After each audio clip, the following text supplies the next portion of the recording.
Hello and welcome to the Stylish Wellness Podcast. I'm Sarah Banks, your guide to mastering personal style and authority. I've built a successful couture business designing handmade wedding dresses and bespoke occasion wear for women who value elegance and individuality. Now I bring that expertise to help ambitious women like you step into your confidence, express your unique style and make an impact, starting with the clothes you wear. If you're ready to elevate your wardrobe, your mindset and your presence, you're in the right place. Let's create a life and a style that truly reflects the remarkable woman you are. Hello, amazing women, and I hope you're doing really well. This week's podcast is on the theme of how to dress to look interesting. And it all came about when I was in a meeting just recently. And there was this woman, younger than me, although I don't think that matters particularly. So there was this woman in the meeting and I looked at her and I thought, oh, you look interesting. I already knew her, she is known to me. But in that meeting, I did just think, oh, you look great. And more than that, you look interesting. If I describe how she was looking, it won't sound revolutionary. She had her hair in a centre parting and sleeked back into a ponytail. She wore a round neck top and nestled into that top were two necklaces, one like a heavy chain and the other a chain but slightly less heavy. The balance of the two was really great and the proportions were great as they sat perfectly in her top. She had a simple pale pink sleeveless top on and then large voluminous trousers like palazzo pants really, and then she wore ballet flats. Oh, and she also had these gold coloured earrings on that were like short pieces of chain but static, not linked, so they didn't move around, they were just very still bits of chain. So, as is so often the case, when I describe the individual parts that made up the outfit, they don't sound so interesting. I mean, they sound quite interesting, but maybe not so interesting, so much so that I actually stopped and thought, oh, you look really interesting. And this got me thinking. Because I talk about authority and dressing with style and creating a capsule wardrobe and developing your unique style and dressing from that place of your zone of peace, all those things. But I don't think up until now I've just said dress to look interesting. The late Jean Muir, who was a great designer who some of you may know, well, Bridget Riley, an artist who you may also know, once said that it was always interesting people who wore Jean Muir's clothes. I thought that was a lovely thing to say, a real compliment. And I wonder if this shift in perspective, say from dressing to feel confident or look authoritative towards dressing to look interesting, may be a key factor which is missing from our wardrobes and our approach to getting dressed each day. There is a difference in mentality between, say, dressing to feel confident and dressing to look interesting. So that got me thinking about women I know who do dress to look interesting. And I remember once long ago in my first job, or my first sort of serious full-time job after university kind of thing, there was this woman who worked out of the Paris office. Now, I might have told you about her before. I was based in London, and of course anything that is to do with Paris is instantly more glamorous and stylish than anywhere else, isn't it? Especially when you're 21. Anyway, I had heard of this colleague before, but I had never met her. And then she came over to London and we worked together on a couple of projects. Now, she dressed to look interesting. And three things stood out for me. Firstly, she had a great body.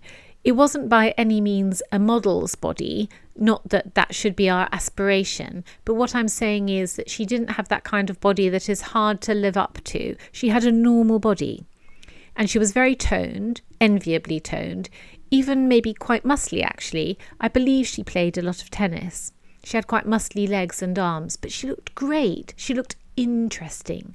She was out there in the world doing her own thing and probably not at all concerned with what people were thinking about her muscly body. I think that is one of the qualities of looking interesting that we'll come to in a moment, which is that it doesn't come from a place of insecurity or trying to please. The second thing about this woman that I distinctly remember is that she had dyed blonde hair and it was cut in a choppy bob and very rough looking. I thought she was so brave not to wear her hair in a traditional bob with the ends styled under and some volume in it so that it holds its shape. Instead of that perfect glossy bob, she had a rough dried look with straight ends. Yes, there was movement in it, but no, it was not traditional in any way. It was quite unexpected, but it looked great. I was in awe of her. And the third thing that I distinctly remember about this woman is that she wore the highest heels all day. We even had to pop out for an urgent meeting and there was no changing into trainers for the journey for this woman. She wore her high heels for the entirety of the trip. High heels with an ankle strap. I mean, to be fair, I can actually remember what the sandals were like. The sandals were probably Parisian. They were sort of quite chunky leather and the ankle strap was quite chunky. But still, she wore them all day with not a halt in her step. Now, even as I describe her, what are you thinking? That's an interesting woman, right? So this got me thinking again about women who look interesting. Like I said before, I don't mean women who look authoritative or confident. I mean women who look interesting. Not that there's anything wrong with looking authoritative or confident. In fact, a lot of my work is based on helping you to feel more confident and be more authoritative in your lives. I'm not saying that that's something you shouldn't be aspiring to. I'm just saying that this idea of dressing to look interesting is different to dressing to look and feel authoritative and confident. So if you're still unsure about what I actually mean when I say a woman who looks interesting and you don't quite get it from the description of the woman I've just given you, then that's okay. I've listed out what I think I mean by a woman who looks interesting. And I don't think every woman needs to have all these attributes. Some women might have all these attributes, but these are the attributes of, I think, a woman who looks interesting. Firstly, she is authentic. Secondly, she is strong. She is dynamic. She is decisive. She tells life what she wants. She loves being a woman. She loves style and clothes and how she can use them to her advantage. She's curious. She's go-getting. She's purposeful. She's intentional. She's sensual. She has a point of view. She's expressive. She's not polished to perfection. She is playful. She doesn't seek approval. Now, I know that some, if not the majority of those comments, could also be applied to women with confidence and authority. And of course, there is a crossover because women who look interesting are going to tend to be more authoritative and definitely more confident. In fact, you might use the term supremely confident about these kind of women. I think if you see a woman who is interesting and has that quality of looking interesting, then maybe what differentiates them from other women who don't perhaps look as interesting is that firstly you're curious as to who they are and what their life is like. When you see these women, you're sort of drawn towards them because you think you must have had an interesting life to dress in the way that you do. Now, I know that can sound like a double-edged sword, can't it? Like a backhanded not compliment kind of thing. But yes, you see those women and you just think, oh gosh, what do you do in your life that you present yourself like this? In fact, in between making the notes for this podcast, I took the dogs out for a walk and I was thinking about this subject as this woman came towards me on the pavement. She had a fox terrier on a lead and he is beautifully groomed, and I recognised the dog and then I recognised the owner. That's often the way it goes in dog owning circles. This woman had her hair in a bob, yes, curled under with volume in the blow dry. So that goes to tell you immediately that looking interesting is not formulaic. So she had this amazing steely grey hair in a bob, really large sunglasses, and this voluminous dark blue cape. And then this grey and white dog on a lead. It did help that the dog was grey and white, as the colour combination of the two of them together was really beautiful, but she looked really interesting. And I thought, I wonder what you do. Maybe she's an art collector. Maybe she's a wellness entrepreneur. I really couldn't tell, but I was intrigued by her.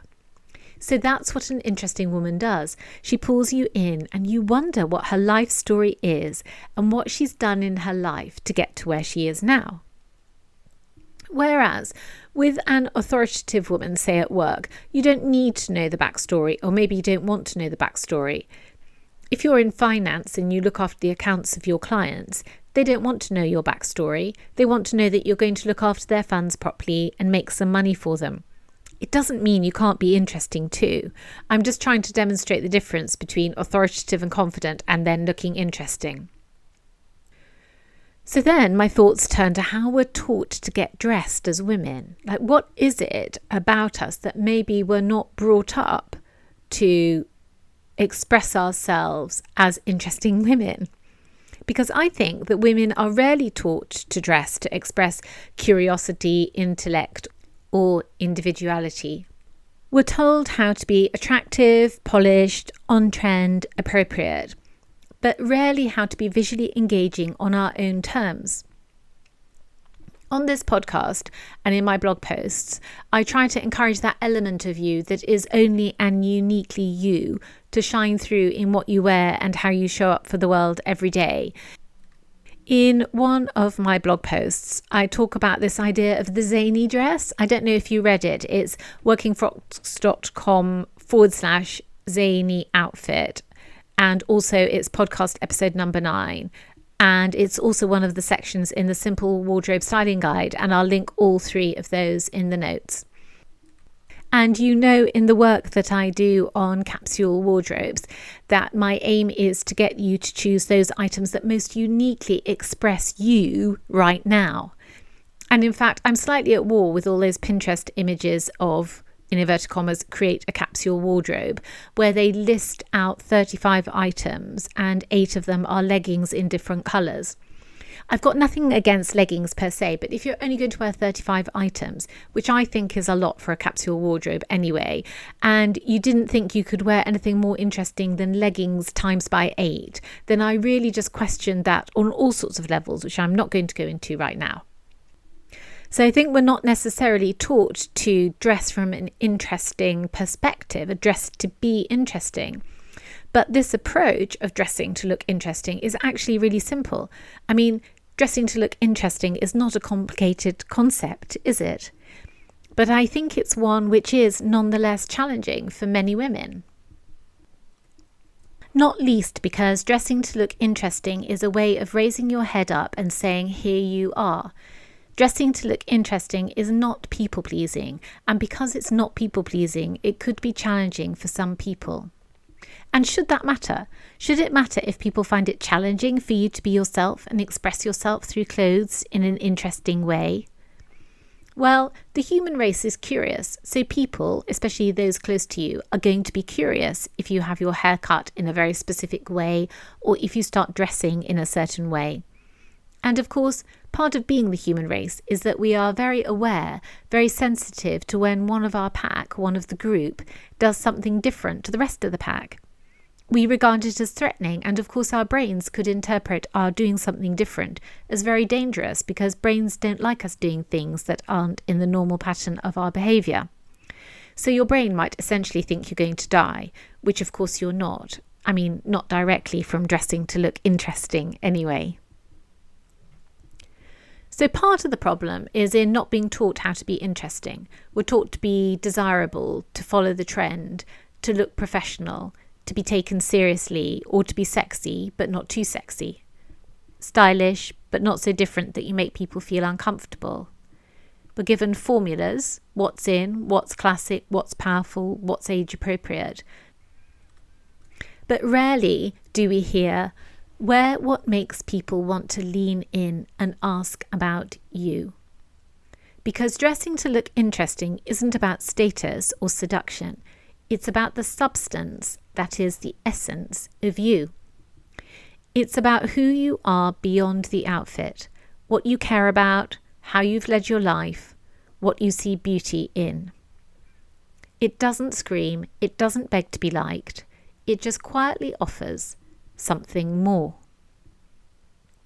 And that's the shift. When you dress to look interesting, you're not trying to win approval. You're curating a conversation. It's so lovely. You're showing that your style isn't about fitting into a mold. It's about stepping into all the elements that make you, you. It's like the overflow of who you are. So, how can dressing to look interesting be of interest to you if you're on the fence? Well, women who want the best in life, who are ambitious, self-aware and style conscious, aren't dressing just to get dressed. They're dressing to express, to elevate, to move through the world with more purpose. So here's why dressing to look interesting is valuable to them and then maybe to you. Firstly, it offers a powerful alternative to dressing to be accepted. Many women have spent years dressing to blend in, to be appropriate, to be liked. Dressing to look interesting flips that. It encourages you to dress with intention, to show your personality, to spark curiosity in another. Not for validation, but for connection. It's a shift from, am I doing this right, to who do I want to be today and who will connect with me today. Secondly, it helps you feel more engaged with the world. Clothing can be a conversation starter, often is a conversation starter. A well-placed brooch, a vivid print, a subtle clash of textures, an interesting belt. These are visual cues that invite attention, dialogue and connection. If you feel invisible or overlooked, dressing to look interesting is a subtle way to reassert your presence and vitality.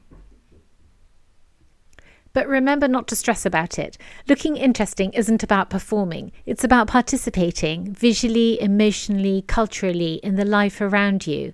In fact, participation is a great description of the type of women who dress to look interesting. They participate.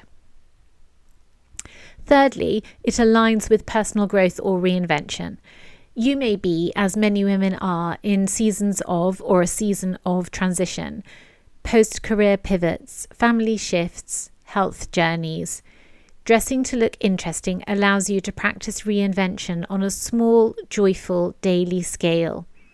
It's a soft but powerful way to say, I'm not stuck, I'm still becoming. I love this idea because something I really want to get across is that there's no pressure on looking interesting, but rather an active encouragement to be interesting, because when you are interesting, then of course you stand a much better chance of looking interesting too. I mean, you can't look interesting without being interesting, I don't think. I mean, there is an argument to be said that like some people look really interesting, but actually they're quite vacuous. But on the whole, in the main, I think it comes from a place of being, and that's what I'm trying to get over. Trying to encourage you that it's a state of being rather than you need to do something. And then fourthly, it supports your desire to live beautifully.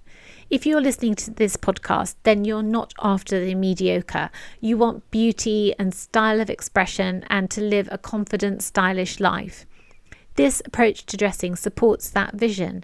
It's luxury, but not in terms of labels, but rather in thought, creativity, and self-respect. Fifthly, it makes getting dressed feel creative again. Many women, and you may be among them, often feel bored or uninspired by their wardrobes. Introducing the idea of dressing to look interesting reframes the process. It becomes playful, expressive. It's a creative act, a daily dose of art direction, if you like. So I asked myself how a woman can challenge herself to look more interesting, because we all want to default to what we know, don't we? We like the idea of being, of acting in a different way, but sometimes it just seems easier to stick with what we know. So, what would make a woman change? It's one thing to look more interesting, and it's another thing to actually do it, because to dress more interestingly is to show more of yourself. It asks for a little risk, maybe, if you're used to hiding. So how do you begin? Firstly, ask yourself, am I dressing now, currently, to express myself, or to comply? This single question can be a light switch moment. Am I dressing this way because I want to, or because I think I should? Once you notice your pattern, what you always reach for, what you avoid, you begin to question them, and question why you're not dressing to look interesting. And that questioning is the start of change. 2, you give yourself one creative nudge a week. Change doesn't have to be dramatic.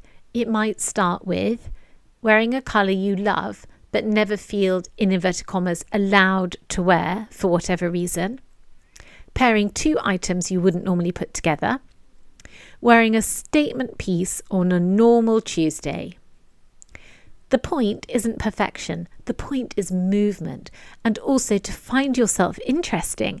In fact, finding yourself interesting is really important, not in a self-absorbed, self-obsessed way, but in the way of thinking that what you are doing and what you are wearing holds interest for you. I mean, a very basic question is, do you find yourself interesting? Do you find your life interesting right now? And if not, you definitely need some big nudges to push you in the right direction for yourself. Thirdly, you redefine what works.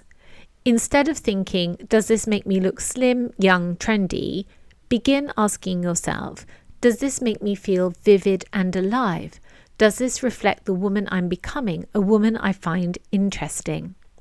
Now, this is a mind shift from appearance to aliveness, because you're stopping yourself asking questions of acceptability. Do I look slim enough? Do I look young enough? Do I look trendy enough? And it's asking a question of being. Do I feel vivid and alive? Does this reflect the woman I'm becoming? Do I find myself an interesting woman? Fourthly, you start noticing what catches your eye in others. That woman at the cafe in the emerald green coat. The friend who always wears antique rings. The stranger in ballet flats and a dramatic cape. What we admire in others is often what we long to express in ourselves.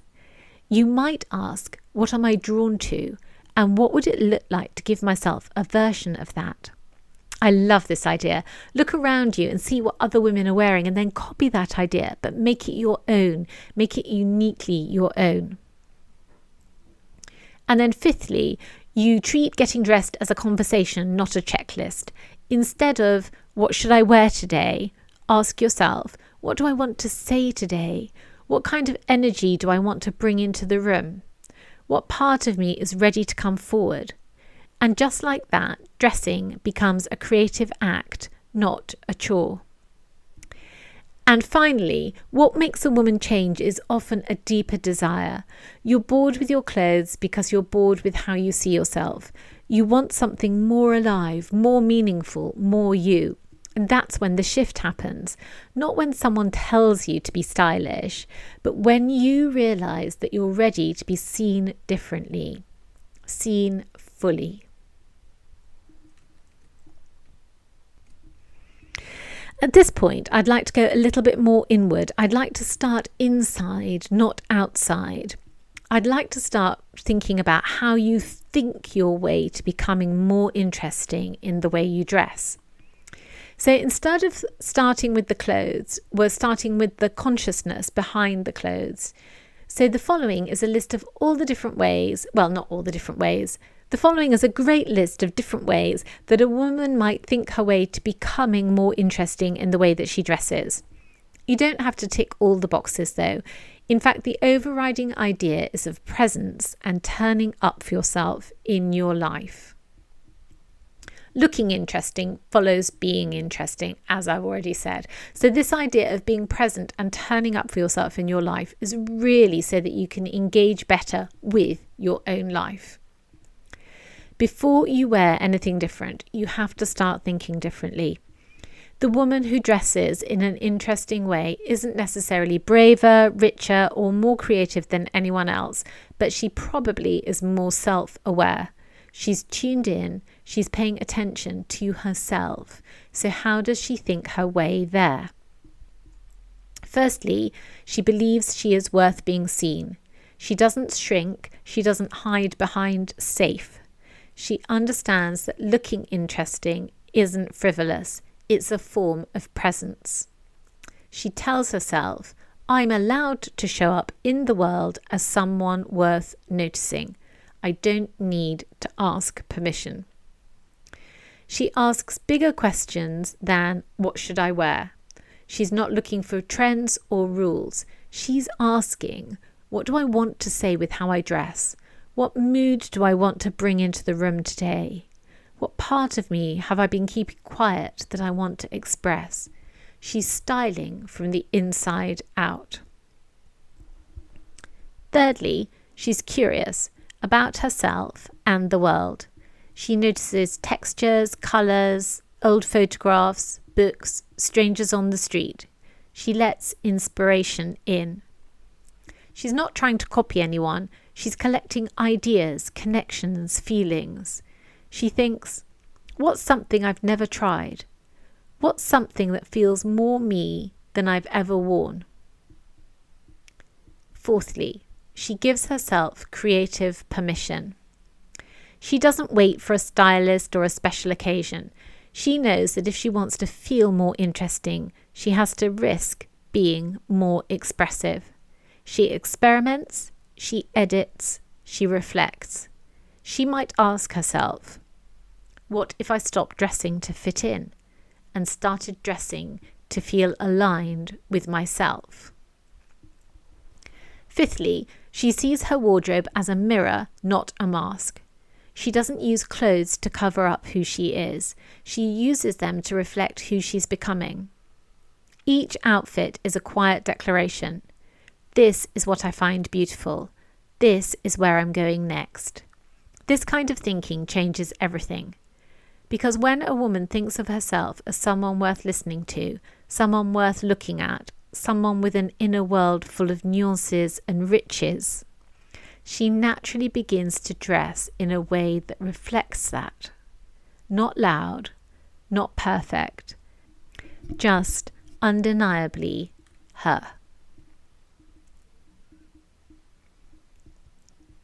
So I created some journaling prompts that will help you reflect and go inward, because the woman who dresses to look interesting is thinking on a different level, and I'm guiding you to that level with these prompts. So if you're listening and wondering where to even begin, don't start with your wardrobe. Start with your mind. Try sitting down with these questions, a notebook and a cup of tea. Let your answers surprise you. Are you ready? What part of me have I been hiding that wants to be expressed more? Maybe it's your creativity, maybe it's your sensuality, maybe it's your boldness or joy. Let her speak. When was the last time I felt truly seen in what I was wearing? And when was the last time I truly saw myself in what I was wearing? What made that outfit different? If I wasn't worried about other people's opinions, what would I wear more often? No filter, no shame, just honest reflection here. What qualities do I admire in other women's style? Do I love how playful she is, how polished, how unconventional? Those clues often point to something we long to bring forward in ourselves. What do I want my clothes to say about me without saying a word? Choose 3 to 5 words that capture your message. For example, curious, elegant, magnetic, intelligent, unexpected. What am I tired of wearing, and what might I be tired of feeling when I wear it? Oh, I love that one. This helps you see where style ruts are connected to identity ruts. What would I wear if I were already the woman I'm becoming? Well, that's also a goodie, even as I say it out loud. Don't try and justify it, just imagine her. Then steal from her closet. Not literally steal, copy and make your own. These aren't style prompts, they're self-expression prompts. So don't feel like you're on show or you've got to come up with the right fashion answer or something like that. They're points at which they're prompts which are trying to pull out you expressing yourself uniquely and authentically. And the more a woman knows herself, the more naturally she begins to dress in a way that looks interesting, because it is interesting, is her. And so therefore, the more likely it is that she's going to be able to dress to look interesting. If you're a member of the Chic Authority Collective, which is my newsletter group, then you'll receive these prompts in a downloadable format so you can take your time and go through them. I think it's a really worthwhile exercise to do. If you're not a member of the Chic Authority Collective but would like to be, then we'd love you to join us, which you can do by clicking on the link in today's show notes. So, amazing women, that is what I have for you today, and I hope you found it interesting. I might have given you a lot of information to go on, but remember that dressing to look interesting isn't something which some people are better at than others. Yes, some women may already be dressing that way and you may not be, but that can all change very quickly. So if you're looking for that kind of change in your life, then use the tips and prompts in this podcast to help start your journey. Finally, I'm putting up a social post on Instagram, so come on over there and let me know what you think about the podcast and what resonated with you or triggered a thought that will improve your life in some way. I hope that you are all well wherever you are, and I really look forward to seeing you same time, same place next week. Bye for now.